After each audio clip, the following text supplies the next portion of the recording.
the resignation of a city-county councilor within hours of pleading guilty in a child molestation case. Jeff Miller pleaded guilty to lesser charges, but they're still felonies, which means he cannot be a counselor. As you know, we have been following this case since last November when Miller was arrested. Mary Mills has a look at the deal he cut and what it means for Miller and the council going forward. Mary?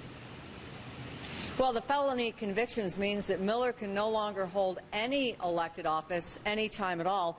But the plea deal also means he won't have to serve any time in jail, nor will he have to register as a sex offender. Jeff Miller arrived at the Hendricks County Courthouse Wednesday morning, ready to end his 9-month legal battle. The popular two-term counselor had originally been charged with 3 counts child molestation. Investigators say he had inappropriately touched 2 10-year-old girls at his Fletcher Place home. If convicted on those charges, he could have spent up to 36 years in prison.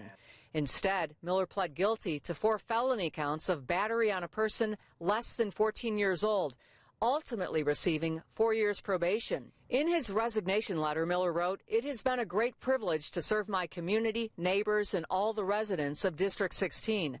I have truly enjoyed working with you, my fellow counselors, and the fantastic staff of the council office." I feel sick about the kids. I feel sick about their families, and we move on. Marion County Republican Party Chair Jim Merritt was among those who called for Miller's resignation shortly after Miller was charged.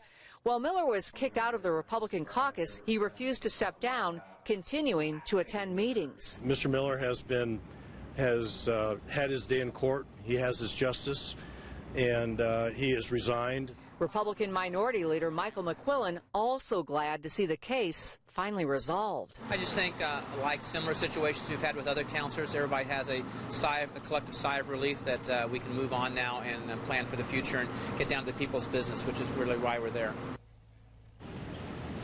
And Marion County Republicans now have 30 to 40 days to find a replacement for Miller, and Merritt says he has already fielded several calls on that. Also within the last hour, Jeff Miller did release a statement. He says he feels the plea is fair and just, that his actions, while unintentional, were unwelcomed. And tonight at 6, we're going to share more from that statement, and we're also going to tell you what the City County Council president is saying about all this. John and Andrea. All right. Thank you, Mary Mills, downtown tonight.